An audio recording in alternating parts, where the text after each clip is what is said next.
They said nothing strange ever happened under the golden sun of Los Angeles, where palm trees swayed, money flowed, and summer never ended.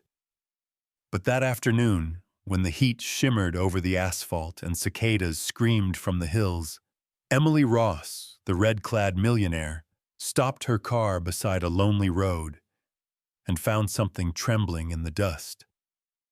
A small white creature, eyes of two blue shades gleaming like glass, reached toward her with a sound that wasn't quite a bark and not quite human.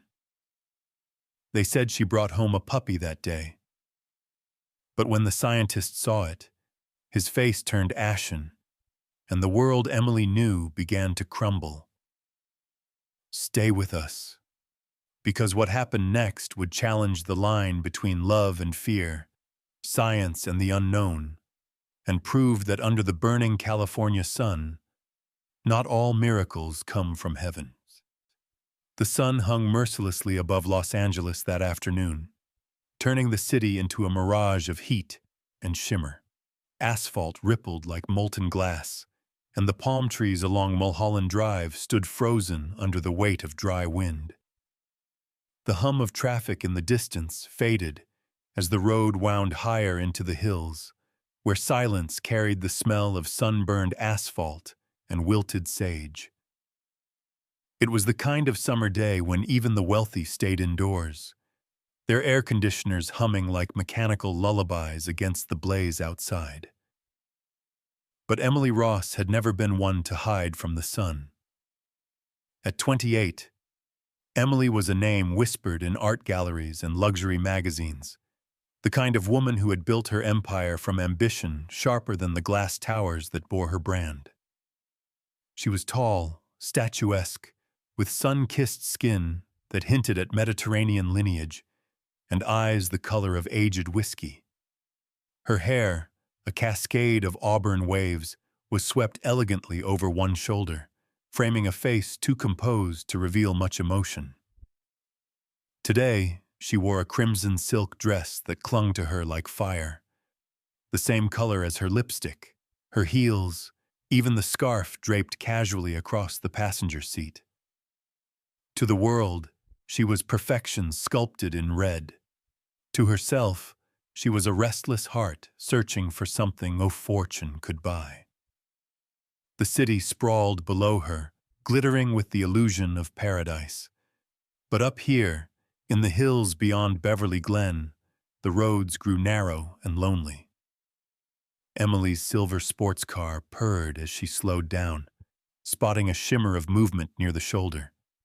At first, she thought it was just a scrap of paper, tossed and forgotten by the wind.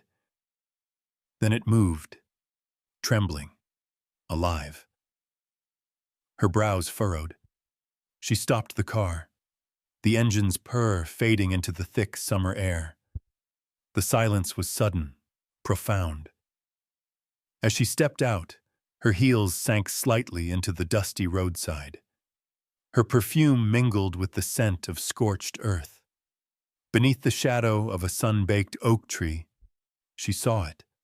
A small, white bundle of fur, no larger than her purse.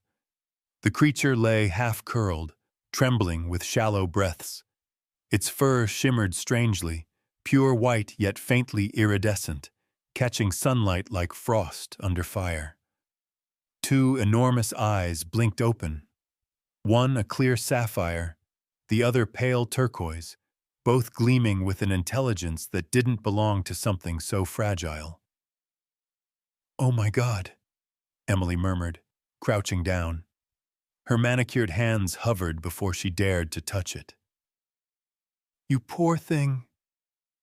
The creature lifted its tiny head, letting out a sound. Not quite a bark, not a meow either. It was soft, melodic, almost like a sigh woven into wind. Her heart tightened in a way that startled her.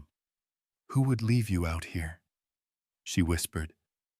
Emily wrapped the trembling body in her red silk scarf, the same scarf she'd bought in Milan after her first $1 million auction. The creature's body barely weighed anything. As she lifted it. Its small claws caught the fabric, gripping it like a lifeline. She carried it back to her car, gently setting it on the passenger seat. For a moment, she just sat there, staring. The sunlight filtering through the tinted window painted her skin gold, but her gaze softened, full of something she hadn't felt in years. Care without calculation. "All right, little one," she murmured. "You're coming home with me." The drive back to her villa on the ridge was quiet. The city's noise melted away behind her as she ascended into a world of glass and silence. Emily's home was a marvel of modern architecture. Floor-to-ceiling windows, white marble floors, and views that stretched to the Pacific. But lately, it had felt hollow, echoing with the ghosts of phone calls and deals that filled her schedule but not her heart. Inside, the air smelled faintly of jasmine and linen. Emily laid the creature on a velvet chaise near the window. Its fur, now drying, fluffed slightly in the air conditioning. When she poured a small bowl of water and placed it nearby, the little thing looked up at her, cautious but curious. She smiled. "Luna," she said softly, the word slipping from her lips like instinct. "You'll be Luna, my little moon." The name seemed to fit. The creature tilted its head, as if understanding, then took a few hesitant laps from the bowl.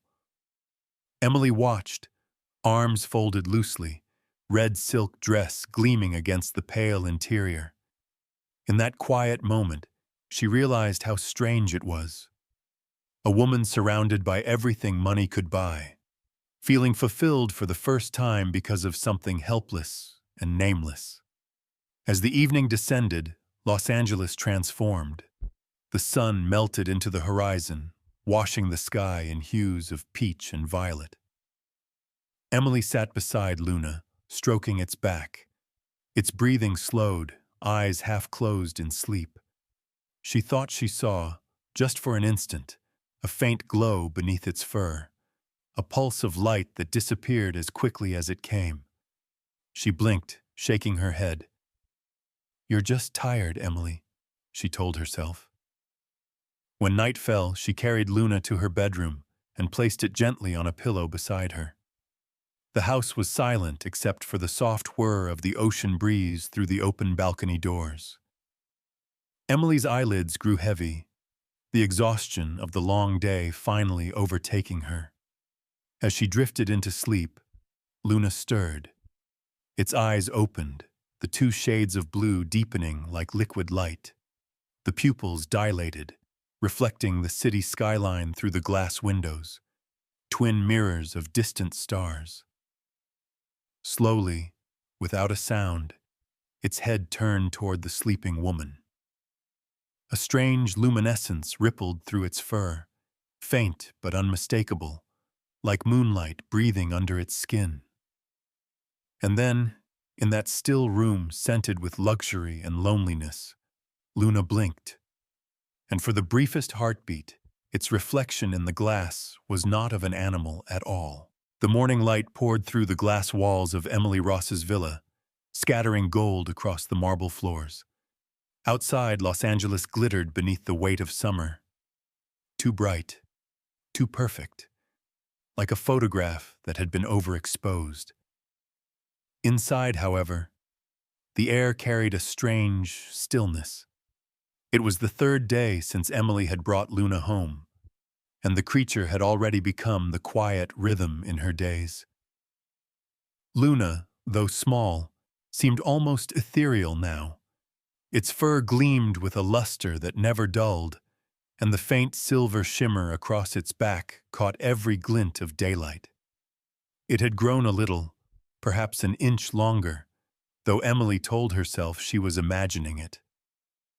Every morning, she would find Luna perched near the window, staring outside as if it were watching the world remember something it had lost. Emily's housekeeper, Marta Velasquez, A woman in her mid-50s with streaks of gray through her dark hair and the no-nonsense patience of someone who had raised 5 children, noticed first. "Miss Ross," Marta said gently one afternoon, setting a tray of tea on the table. "That animal, it doesn't behave like any dog I've seen." Her voice carried a trace of her Mexican accent, warm but firm. She was loyal to Emily, fiercely so, having worked for her late father before the business empire passed to the daughter. Emily smiled faintly, glancing at Luna, who was sitting motionless on the polished floor, eyes fixed on the chandelier above. "She's just different. That's all." Marta pursed her lips, the lines on her face deepening. Different can mean trouble. Emily brushed off the warning with a practiced smile, but something inside her agreed. That night, unable to sleep, she wandered through the house barefoot, the sound of her steps soft against the marble. The moonlight filtered through the tall windows, bathing everything in ghostly silver. She found Luna standing in the hallway, perfectly still. The creature's fur glowed faintly, not reflecting the light, but producing it, a dim radiance that rippled when Emily drew closer. "Luna?" she whispered. The small head turned.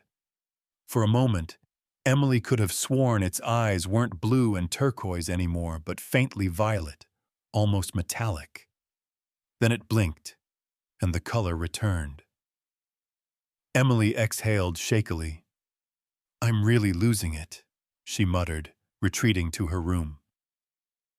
The next morning, she called Victor Hale, her personal assistant, a tall, lean man in his late 30s with sharp features, dark stubble, and a calm professionalism that had earned her trust over years of chaotic business dealings.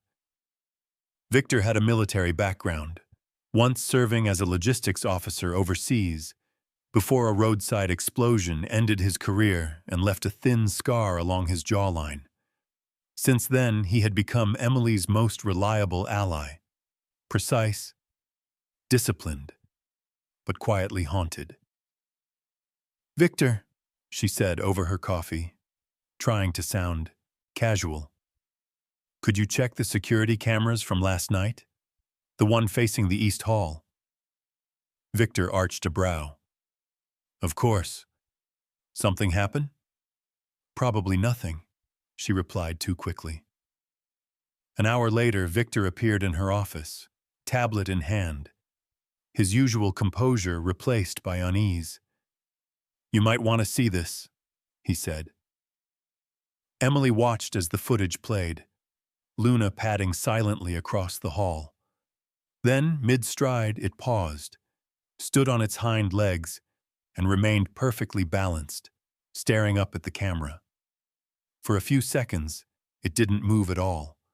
Then its mouth opened slightly, and though no sound could be heard, the subtitles of terror wrote themselves in Emily's mind. She pressed pause. "Freeze that." The still image showed Luna looking straight into the lens, its eyes glowing faintly, and its lips parted as if forming a word. "What does it look like to you?" Victor asked. Emily leaned closer. Her throat tightened. "It looks like she's saying, 'Mother.'" Victor's jaw clenched. "Miss Ross, do you want me to call someone? A vet? Or animal control, maybe?" Emily shook her head. "No, it's just a glitch. Cameras distort sound and movement at night." Her voice was steady, but her hands trembled. When Victor left, she closed her laptop, walked into the living room, and sat beside Luna, who was curled peacefully on the couch. Its eyes fluttered open, calm, innocent, as if nothing had ever happened. Emily reached out to stroke its fur. "You wouldn't hurt anyone, would you?" she whispered. Luna made that same strange melodic sound again. Not a bark, not a cry, but something that hummed through the air, like a lullaby sung from somewhere far beyond human reach. Emily's chest tightened, both with fear and fascination. That evening, she invited her neighbor, Sarah Whitmore, over for dinner, a woman in her early 40s, tall and elegant, with cropped platinum hair and the effortless poise of old Hollywood. Sarah was an art dealer, known for her charm and razor-sharp insight into people. The two had been friends for years, though Emily often kept her distance. When Sarah saw Luna, her reaction was immediate. "That's no puppy," she said softly, kneeling down, her diamond bracelet glinting in the dim light. "What a peculiar creature. Its eyes, my God, they're hypnotic." Emily forced a laugh. "Everyone keeps saying that. She's just unique." "Unique can be dangerous, darling," Sarah murmured, rising gracefully. Her perfume, floral and sharp, lingered in the air. "You, of all people, should know that. You attract strange things, and stranger people." Her words were teasing, but Emily caught the edge beneath them. Sarah had once told her that some people had unlucky gravity, a way of drawing in the inexplicable.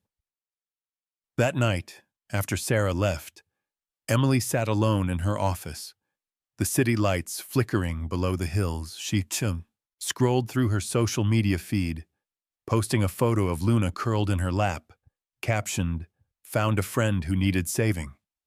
Within minutes, comments flooded in. Hearts, admiration, and one peculiar message from an anonymous account. "You didn't find it. It found you." Emily's smile faded. In the stillness that followed, she turned toward the living room. Luna sat there on the marble floor, bathed in silver moonlight, head tilted, watching her. And for the first time, Emily wasn't sure who was keeping whom. The drive from Los Angeles to San Diego was long and heavy with silence. The Pacific shimmered beside the highway, but Emily barely noticed. The heat pressed against the windshield, turning the air into waves of glass. In the passenger seat, Luna lay curled inside a linen carrier, still and quiet, its fur catching every flicker of light like spun silver. The soft hum of the car was the only sound. Emily's mind raced, replaying every strange thing she had witnessed. Those glowing eyes, the eerie voice caught on camera, the unsettling word, "mother." She gripped the wheel tighter. This wasn't a mystery she could solve with charm or money. She needed answers, and there was only one person she trusted to find them. Dr. Alan Brooks had been her father's friend, one of the few people in the scientific community Emily still respected. A man in his mid-50s with salt and pepper hair and a thin, intellectual face marked by permanent lines of concentration. His piercing gray eyes always seemed to be dissecting the world in layers. Alan had once been celebrated for his pioneering work in genetic ethics at Stanford, until a controversial experiment on hybrid stem cells ruined his reputation. Since then, he'd buried himself in government-funded research at the National Biology Research Facility in San Diego, a fortress of glass and steel by the coastline, where sunlight never quite reached the sterile corridors. When Emily arrived, Alan met her at the security gate. He wore a lab coat slightly wrinkled, his ID badge swinging from a cord. His voice was calm, measured, but when his gaze fell on the small carrier in her arms, his expression shifted. "That's the creature?" Emily nodded. "Her name is Luna." Alan gave a thin smile. "Let's take a look then. You always had a habit of finding the extraordinary, Emily."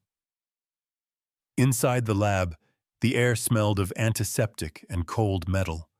Machines lined the walls, blinking in silent rhythm. His assistant, Nadia Cho, a young Korean-American biochemist with sharp features and short black hair tucked behind round glasses, worked quietly at the terminal. Nadia was the sort of person who spoke in precise, clipped sentences.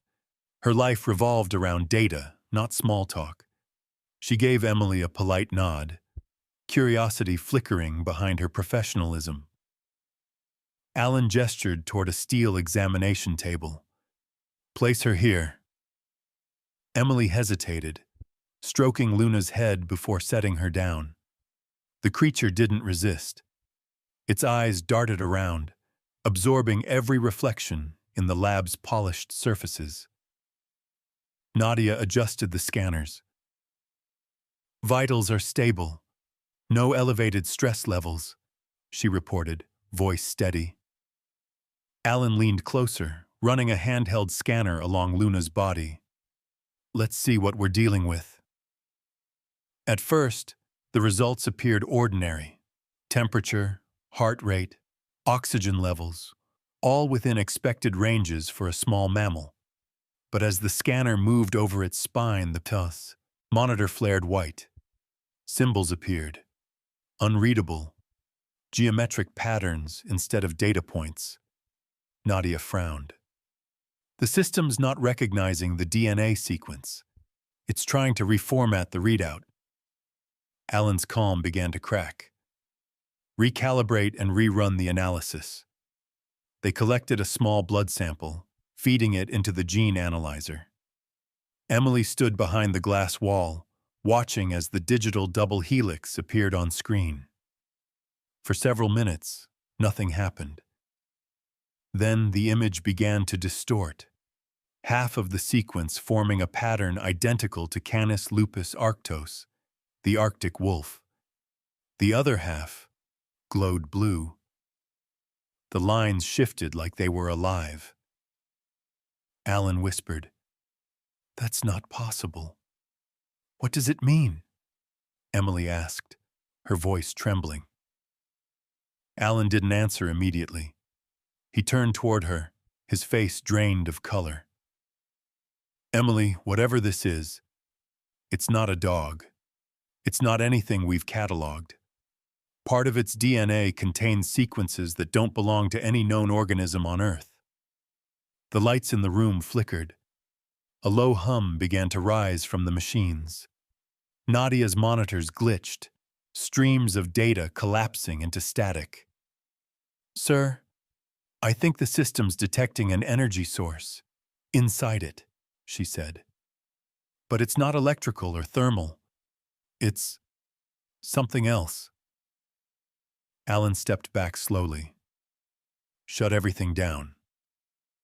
Nadia moved to power off the analyzer, but before she could, every screen in the room went black. A soft pulse of blue light spread across Luna's body. The creature raised its head, and for the first time it looked aware. Emily rushed into the room. "What's happening?" "Stay back," Alan shouted. But she didn't listen. She reached for Luna, who turned its gaze to her, the two-colored eyes burning with something ancient, intelligent, and almost sorrowful. Then a whisper, not from any speaker, not from any mouth, filled the air. "We are not alone." Nadia stumbled backward, eyes wide. Alan froze, his breath catching. "Emily," he said hoarsely, "that thing is communicating. Get away from it." But Emily cradled Luna in her arms. The creature's fur had become luminescent, light spilling like water over her skin. Around them, instruments began to spark, screens flickering with unreadable alien script. The alarm system blared, high, urgent, metallic. Alan slammed his hand on the security panel. "We need containment, now!" Emily's voice broke through the noise. "You can't take her!" Nadia backed against the wall, shouting, "It's affecting the power grid!" The lights exploded in a shower of sparks. Smoke filled the air. Luna's glow grew blinding. Emily covered her face, running toward the exit, as the sirens howled through the hallways. She could hear Alan shouting something, her name, a warning, but it was drowned beneath the pulsing roar of the lab shutting down. She burst through the emergency doors into the scorching afternoon. The alarms echoed behind her, red lights flashing through the glass facade. Luna trembled in her arms, then stilled. The light faded, leaving only a faint warmth beneath its fur. Emily stood on the asphalt, her heart pounding, the sound of sirens distant now. For a long moment, neither of them moved. Then Luna lifted its head, its voice barely a breath against the wind. "We are not alone." The story broke faster than wildfire. Within 24 hours, the words, "the light creature," trended across every social feed. News anchors speculated. Tabloids spun tales of alien hybrids and government cover-ups. Emily Ross's face, once associated with wealth and elegance, now flickered across TV screens beside blurred images of Luna glowing inside the shattered San Diego lab. She hadn't slept in 2 days. Each time she checked her phone, another headline screamed her name. Each time she looked out her window, another black car lingered too long on the street below. By the third morning, she knew she couldn't stay. She packed only the essentials: cash, a burner phone, a canteen, and Luna's crimson blanket. The creature lay limp in her arms, its once brilliant fur dimmed to pale ivory. Its breathing was shallow, its glow faint. Emily whispered as she carried it to the car, "I won't let them take you." The summer sun bled through the skyline, gilding her red dress as she sped out of Los Angeles and toward the desert. The road to Nevada stretched like a ribbon of glass through barren land. Billboards vanished. Cell service died. Heat shimmered in waves across the asphalt. Emily drove for hours, her reflection in the mirror growing paler as the desert devoured the horizon. When night fell, she pulled into an abandoned gas station, one of those relics from the 1950s, paint peeled, pumps long rusted. From the shadows stepped a man in dusty jeans and a sheriff's jacket, his hand resting lightly near the holster at his side.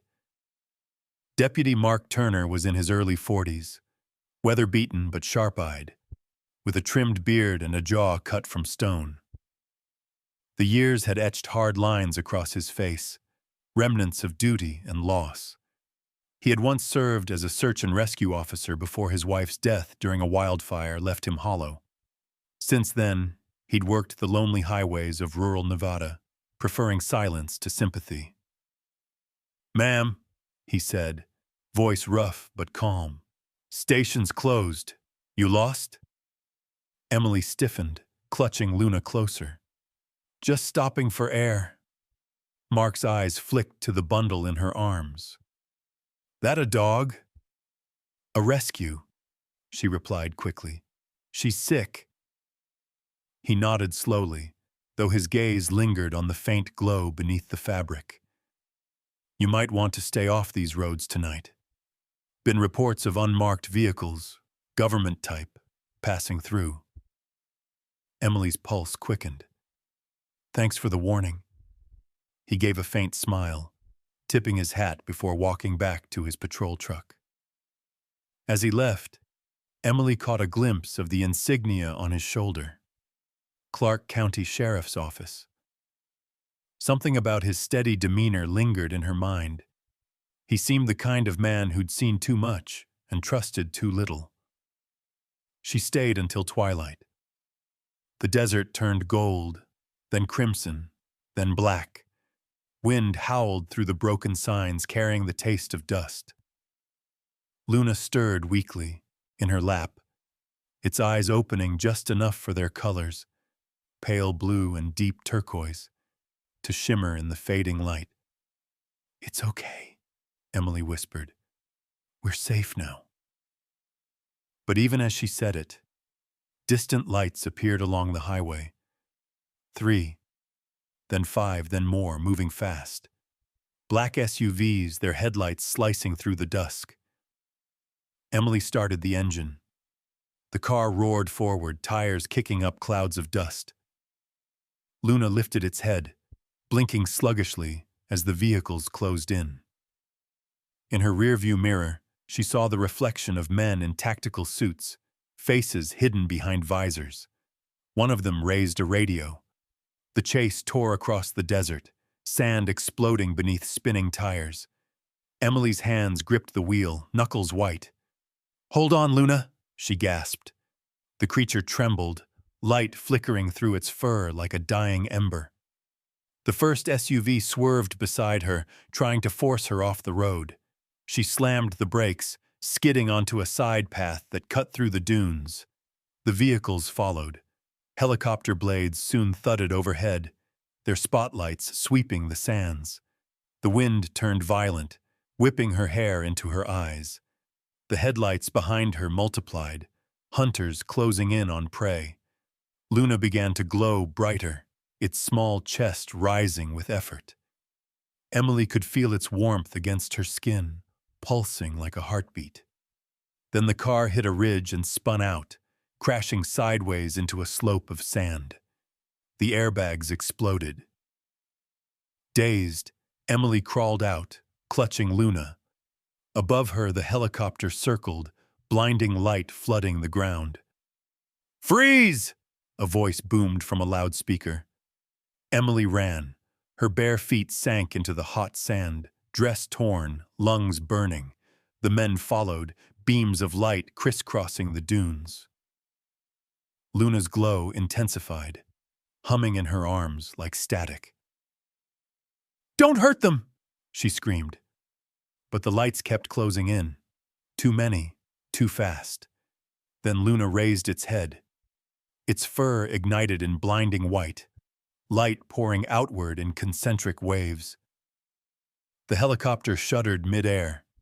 The SUV's engines sputtered, their systems shorting out. Sparks rained as electronics died across the valley. The desert exploded in silence. The wind stopped. The world turned blue. When the flash faded, Emily opened her eyes. Smoke curled from the wrecked vehicles. The helicopter had crashed somewhere beyond the ridge. The only sound left was the crackle of burning circuits. "Luna?" she whispered. Her arms were empty.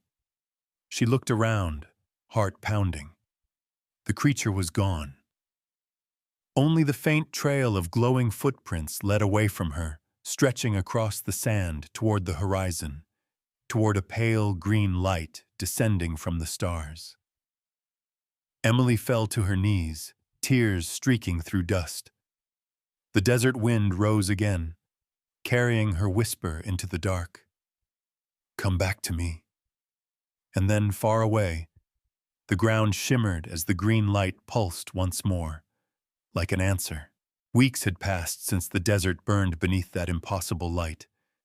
The world had moved on. The headlines had faded. The name Emily Ross no longer flashed across screens. Just a whisper in online forums, a myth tangled among stories of government silence and alien sightings. She had vanished into the fog of coastal California, trading her ruby dresses and sports cars for a nameless existence in a town that seemed forgotten by time.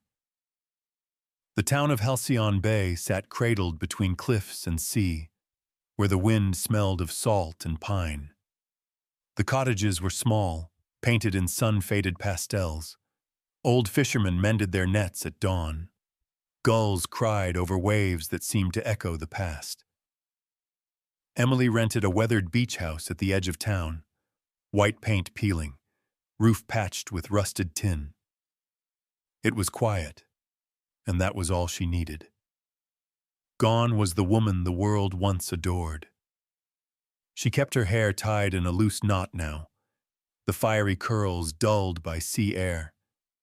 Her tan skin had paled. Her eyes carried the weight of sleepless nights. She still wore red, though, always red. A long, simple dress that brushed her ankles as she walked the shoreline at dusk, watching the waves roll in and out like the rhythm of memory. Each night she sat on the porch, an old lantern beside her, its light weak against the vast dark. She had stopped checking the news, stopped wondering if they were still looking for her. But she never stopped thinking about Luna. The memory replayed endlessly. The desert wind, the blue explosion, the glowing footprints fading into the horizon. Sometimes, when she closed her eyes, she swore she could still feel the warmth of that small body in her arms. One evening, as the tide withdrew under a silver moon, she heard a car approach. The sound startled her. It had been days since anyone came down that road.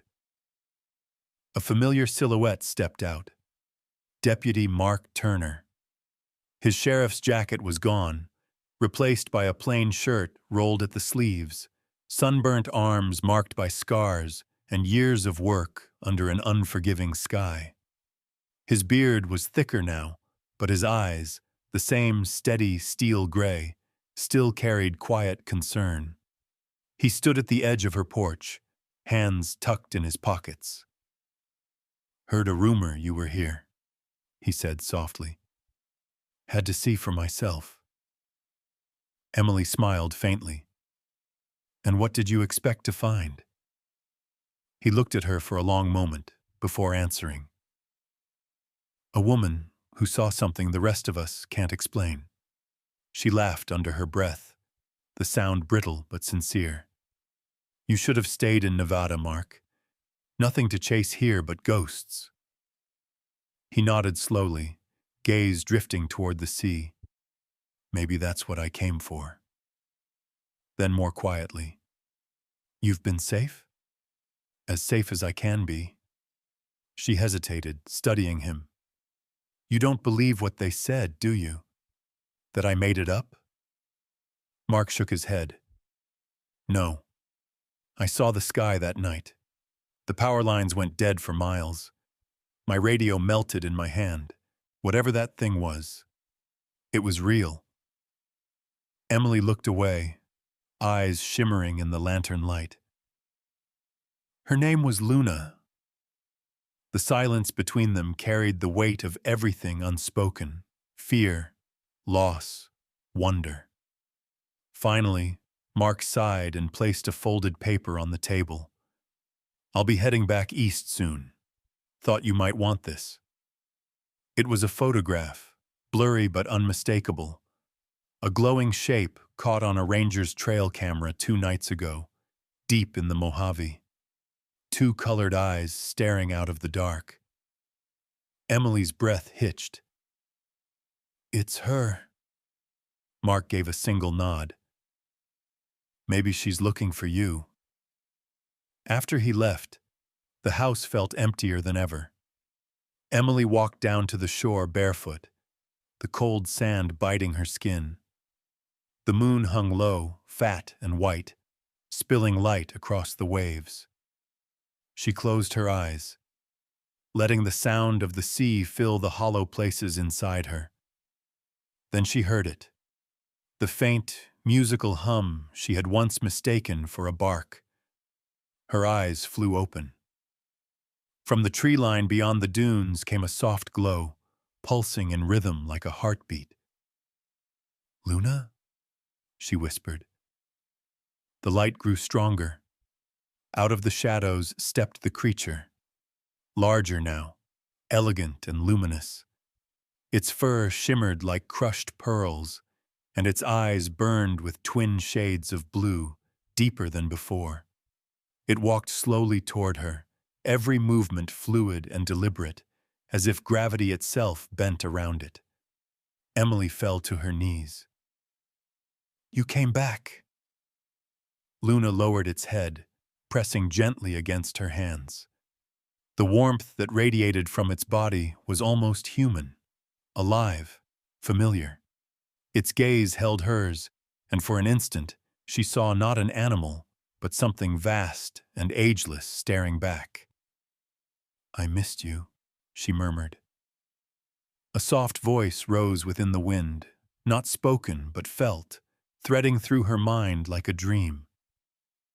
"Thank you, Emily, for setting me free." The glow around them intensified, turning the sand silver. Luna lifted its head toward the stars. The air shimmered. Then, with a final pulse of light, its form dissolved, scattering into hundreds of white motes that spiraled upward into the night sky. Emily watched in stunned silence, tears spilling freely down her cheeks. One of the glowing particles drifted back toward her, settling in her palm before fading. When the light vanished, the night seemed darker, quieter, but peaceful in a way it hadn't been for months. Emily rose, brushing sand from her dress. She looked up, and there, above the Pacific, a new star blazed, brighter than any other, a cold blue spark against the endless black. She smiled through her tears. "Goodbye, my little moonlight." The waves broke gently against the shore, carrying her words into the distance. Sometimes, miracles don't roar from the heavens. They whisper, softly, through the lives we touch. Emily's story reminds us that not all wonders come wrapped in glory or fame. Some arrive small and trembling, asking only for kindness. She didn't find Luna by accident. Perhaps God sent that fragile creature her way, not as a test of fear, but as a chance to rediscover faith, compassion, and the power of letting go. We live in a world that races so fast, we forget to look for the divine in the ordinary. The stranger we help on the roadside, the wounded animal that needs shelter, the quiet prayer whispered before sleep. Yet every small act of love opens a door where light can enter. Maybe that's what Luna truly was, a reminder that heaven still reaches down in ways we may never fully understand. So if this story has touched your heart, take a moment to reflect. Maybe you too have met your own Luna, a moment of grace disguised as something fragile, misunderstood, or inconvenient. Share this story if it reminded you that God still works in mysterious ways. Leave a comment about the miracles you've witnessed, great or small. And if you believe that love, even from a stranger or a creature, can be God's voice in the storm, subscribe to stay with us for more stories like this. May the Lord bless every heart that listens, every soul that believes, and every hand that chooses kindness when no one's watching. Because sometimes, the smallest spark of love is the greatest miracle of all.